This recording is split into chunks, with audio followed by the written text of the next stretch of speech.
Apple iPhone 6, HP Apple pertama yang punya desain layar besar pada zamannya 8 tahun yang lalu. Di tahun 2022 sekarang layarnya udah kelihatan kecil dan harganya juga udah kecil banget, hanya 1 juta aja. So, apakah iPhone 6 masih worth it? Yang sudah kita review di tahun 2022. Halo guys, nama gue Stam dari Steph Tech dan yang lagi kita langsung review si Apple iPhone 6. Seperti biasa, mari kita bahas si harga dan speknya. Untuk harganya gue beli HP ini di harga 1,1 juta. Ini tuh second yang pastinya 32GB internal storage dan juga ini XI box ya guys. Dan juga bisa kita lihat ini boxnya tuh ini original. Gitu ya, gue lumayan hoki untuk unitnya. Dan seperti biasa, kalau misalnya kalian mau beli HP ini, gue bakal taruh link Shopee dan Tokopedia di deskripsi. Dan juga kalau misalnya kalian ingin wallpaper cookie Shinobu, gue bakal taruh wallpapernya juga di deskripsi. So, untuk harga segitu kalian dapat spek yang memang kelihatan udah sangat tua banget. Apple A8 itu ekuivalennya tuh Snapdragon 810 ya, fabrikasi 26 nm, layar 4,7 Retina IPS LCD, 326 ppi, single speaker, 16-bit audio, dan juga punya baterai sebesar 1810 mAh baterai. So ya, speknya memang sangat enggak 2022 banget. So, next mari kita bahas desain dan displaynya. Untuk si build-nya yang pastinya ini masih premium ya. Apple memang dari zaman dulu, dari zaman iPhone 4 sampai sekarang premium semua. Metal frame, full metal frame. Cuma memang untuk desainnya sendiri memang ini udah kelihatan tua ya. Bodi belakang emang gue personal dari zaman dulu nggak suka bodi iPhone 6 sama 6s sih. Kelihatan aneh aja, kelihatan kayak celana dalam. Kinda weird. Jadi gue kurang suka. Dan juga untuk desain depannya, ini walaupun memang kelihatan tua, tapi untuk kelas Apple masih lumayan up to date. Kenapa? Karena iPhone SE 2022 juga desainnya masih kayak gini. Yap, khas Apple banget. Dan untuk si one-handed usage yang pastinya ini hanya 4 inci, 4,7 inci, jadi one-handed usage kerasa enak dan nyaman. Nah, terus untuk si fingerprint yang pastinya di home button, di good old home button, yang personal gue lebih suka home button atau traditional fingerprint daripada in display sih. Kerasa lebih konsisten aja. Bisa kita lihat tuh walaupun agak lama ini masih Touch ID generasi 1, tapi at least dia lumayan konsisten. Nah, terus untuk display, ini mungkin salah satu yang excel dari HP iPhone tua ya, karena ini displaynya walaupun dia itu hanya IPS LCD 720p, tapi untuk kualitasnya sendiri ini kelas IPS sangat bagus banget di harga 1 juta guys. Bisa kita lihat gambar kelihatan vibrant, luas warnanya, view angle-nya bisa kita lihat bagus juga, dan juga pada detail yang masih sharp. So, kalau bisa mau dibandingin dengan HP baru di harga yang sama, yang pastinya masih bagus di iPhone 6, hands down. Untuk visibility juga ini brightness-nya bisa cukup terang, bisa kita lihat di kondisi cahaya luar cloudy, itu layar masih cukup kelihatan walau agak sedikit gelap. Nah, yang terakhir untuk segmen ini yaitu dari si touch sensitivity-nya, yang pastinya seperti HP Apple lainnya nggak ada touch sama sekali ya. Semua kerasa responsif, ganti keyboard juga kerasa oke. Next, mari kita bahas audio quality-nya. So, yang pastinya pertama via headphone jack, karena HP ini masih ada headphone jack ya. Kalau misal kalian lupa, Apple tuh nggak hapus headphone jack di iPhone 7, jadi di iPhone 6 dan 6s ke bawah masih ada yang pastinya. Dan gue rada sayang banget kenapa Apple nggak hapus headphone jack, karena gue bisa bilang ini kualitas headphone jacknya di iPhone 6 enak banget guys. Ini cocok banget buat taste gue at least. Dia tuh punya sound signature yang lebih ke arah warm atau bassy yang gue suka banget, dengan suara yang overall sangat jernih, dengan separasi instrumennya bagus dan juga vokal yang baik. Gue tes pakai headphone Cos Porta Pro di volume sekitar kira-kira sekitar berapa bar gue lupa lagi. Kira-kira sekitar 80-75% headphone-nya tuh udah kerasa keras banget dan sangat enak didengar. Jadi ya, amplifiernya juga lumayan bagus. Next, untuk si kualitas speakernya, ini yang pastinya masih mono ya. Kalau nggak salah tuh 2 speaker baru diintroduce di iPhone 7 apa iPhone 8, kayaknya iPhone 7 deh. Gue lupa lagi, kalau bisa kalian ingat mungkin komen di bawah. Kalau nggak salah 2 speaker baru di iPhone 7. Dan untuk si kualitas mono speaker iPhone 6 yang pastinya untuk harganya menurut gue sangat bagus banget. Dia tuh punya suara yang bassy atau warm, khas Apple banget, dengan vokal yang kerasa punchy bulat, instrumennya masih kerasa enak didengar, dan juga soundstage yang cukup bagus untuk kelas mono speaker. Ini full volumenya juga bisa cukup keras dengan zero distorsi. So, untuk lebih detailnya, ini dia speaker testnya. Gue lumayan surprise ternyata suaranya masih bagus banget. Check it out guys.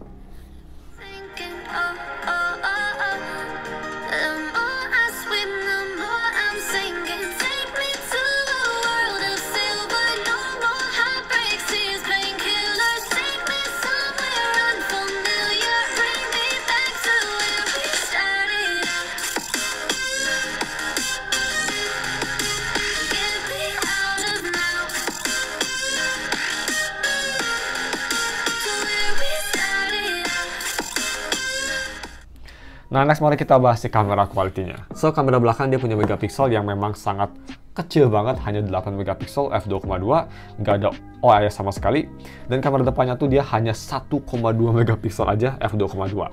Spek harga 1 jutaan HP zaman sekarang banget ya guys. Tapi untuk kamera kualitinya ini nggak kayak HP 1 jutaan deh. Bisa kita lihat untuk kamera belakangnya at least masih bisa ngambil foto yang bagus ya, masih bisa bersaing dengan HP zaman sekarang yang harganya 1 jutaan juga lah. Atau lebih dikit mahal. Bisa kita lihat masih punya warna yang oke, dan juga kontras yang cukup bagus. Cuma memang bisa kita lihat biggest hurdle atau biggest negatifnya itu dari kamera iPhone 6 yang pastinya kalau udah tua banget, udah 8 tahun, dia punya detail yang lebih soft dan juga dynamic range yang kurang bagus. Sama juga halnya untuk kameranya, pastinya kamera selfie-nya dia hanya 1 megapiksel aja.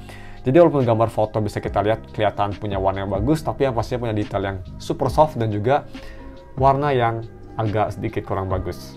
Dan untuk foto low light juga guys, yang pastinya ini nggak ada night mode, jadi bisa kita lihat, gue nggak usah bilang apa-apa ya, foto low light memang mediocre banget. Ya cocok lah di harga 1 juta untuk zaman sekarang menurut gue. Dan yang terakhir untuk video recording, kamera ini hanya bisa nge-record sampai 1080p 60fps. Tapi menurut gue untuk harga 1 juta pas atau 1,1 juta, ini yang terbaik dari harganya. Daripada HP second lain atau HP baru lain. Bisa langsung aja dicek. 1080p 60fps. Check it out guys. Oke, so ini dia video recording pakai resolusi 4K 60. Kok 4K sih? 1080p 60fps.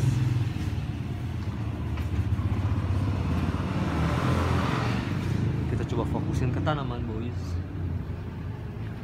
Yang pasti walaupun harga 1 juta, iPhone masih bagus ya. Kualitas videonya video.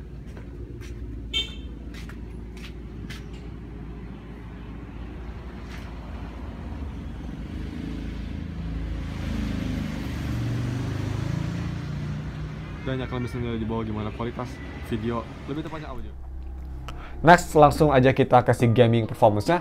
Ini apa sih pakai chipset pada zamannya 2014 tuh flagship, yaitu Snapdragon 8. Kok Snapdragon sih?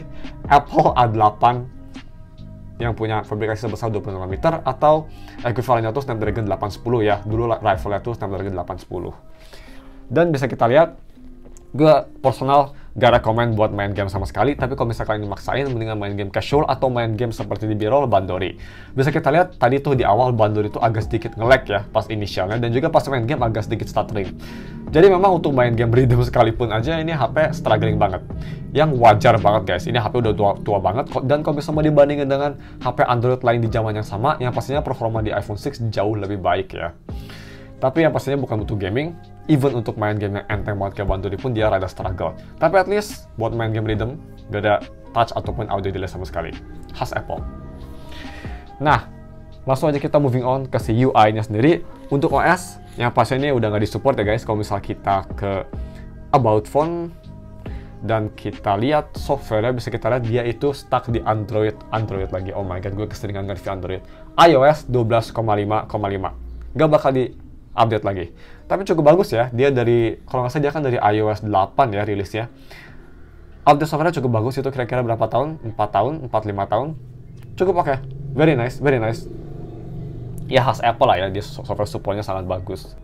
Dan untuk day-to-day usage, iPhone 6 untuk navigasi aplikasi bawaan Apple menurut gue masih cukup cepat dan cukup responsif. Tapi kalau misal mulai launching aplikasi third party kayak Instagram tuh di B-roll atau YouTube, bisa kita lihat iPhone 6 sangat struggling.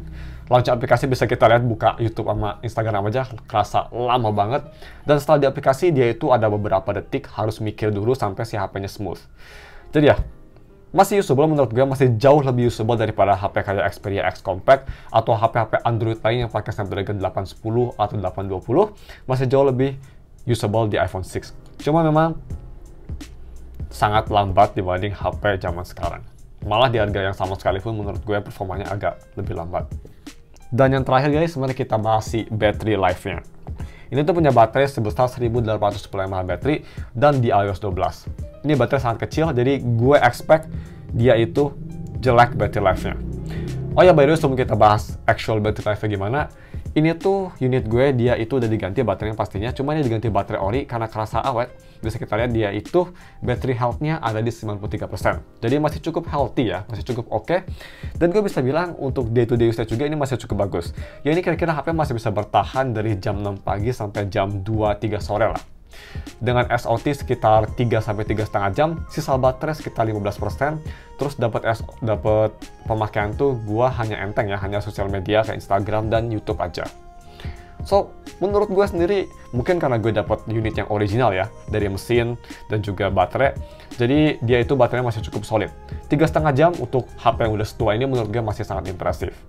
Dan juga tadi gue lupa bilang, ini HP gue rasa tuh kalau HP yang udah di refurbish atau udah diganti dalamnya atau baterainya udah diganti dengan baterai bukannya original, HP cepat panas kan? Karena dulu kalau misalkan kalian ingat, gue pernah nge-review iPhone 6s, itu baterai udah diganti dan dia tuh baterainya bukan bagus, dan LCD juga dia tuh bukan ori, jadi kerasa kayak panas banget. Kalau cuma kayak dia pakai untuk Instagram doang itu kerasa kayak panas banget. Cuma di OS saja kerasa kayak panas banget. Kalau di iPhone 6 gue pakai buat foto, buat Instagram ini masih kerasa dingin. Jadi ya, untuk unit gue bisa jamin ini original. Dan untuk si charging speednya sendiri guys, gue ngecas pakai charger iPhone 13 mini yang 20 watt, tapi dia nggak bisa sampai segitu ya, jadi hanya bisa sampai 5 watt kalau nggak salah. Dari 15%, bukan 15, sorry, dari 10% sampai 100% itu butuh waktu 2 jam. Agak lama ya pastinya ya, untuk kapasitasnya. Tapi ini oke banget karena ini HP dari 2014 tuh guys, 8 tahun umurnya. So ya, sebelum kita masuk konklusinya, gue tadi lupa bilang, untuk unit gue, buat yang penasaran, ada beberapa minus, yaitu yang pertama dia itu mute switch-nya nggak bekerja. Bisa kita lihat. Dan juga kayaknya ini vibration motornya juga kayak udah mati deh. Nggak tahu kenapa.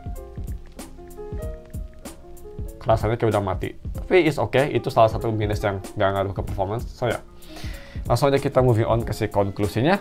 So, apakah di tahun 2022 iPhone 6 sekarang harganya hanya di 1 juta worth it untuk dibeli? Iya dan enggak, tapi mostly enggak. Let me explain guys. Kenapa gue bilang iya?